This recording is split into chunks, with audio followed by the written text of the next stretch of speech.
নমস্কার সকলকে, সবাই কেমন আছো? আশা করি ভালোই আছো।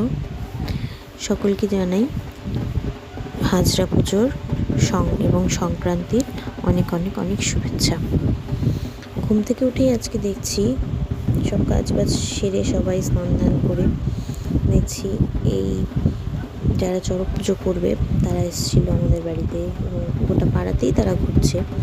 এসেছিলো, এসে সুন্দর একটা নাচ দেখালো, সুন্দর একটা ভিডিও দিয়ে সকালটা শুরু হলো। আমিও ছোট্ট একটা ক্লিপ নিয়ে রাখলাম যে তোমাদের সাথে শেয়ার করব।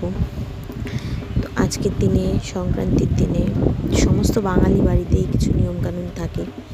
আমাদের বাড়িতেও সেই নিয়মকানুনের অন্যথা হয়নি।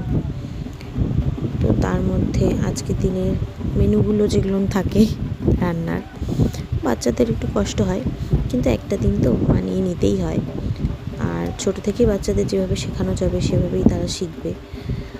তো যাই হোক, জানি না কতটুকু শেখে, কিন্তু বাবা মা তো ভালোটা শেখানোর চেষ্টা করে। আমরাও ছোটো থেকেই সমস্ত কিছুই করেছি, তেতো খেয়েছি, হেন করেছি, ইচ্ছে না করলেও খেয়েছি, বাবা বকেছে, মা বকেছে, খেয়েছি। তো আজকেও আমাদের বাড়িতে এই সমস্ত মেনুই হয়েছে।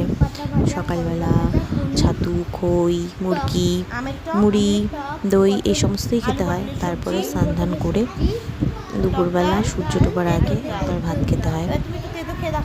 তো মেনুতে এত কিছু ছিল। আর এই যে মহাপুরুষকে দেখছো তোমরা, এ না তেতো খেতে ওস্তাদ, জানো তোমরা? খুব সুন্দর করে তেতো দিয়ে ভাত খায় ও।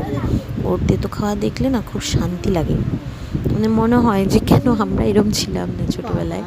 ও খুব সুন্দর তেতো খায়।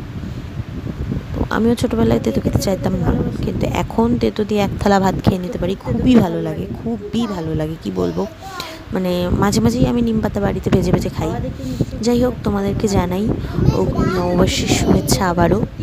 তো সবার আজকের দিনটা কেমন কাটলো, বা কালকের জন্য কার কীরকম প্ল্যান আছে অবশ্যই আমাকে কমেন্ট করে জানিও। আমার তো কোনো প্ল্যানই নেই, আমার পুরনো বছরে যেমন নতুন বছরই তেমন, নতুন করে কোনো প্ল্যান নেই আমার।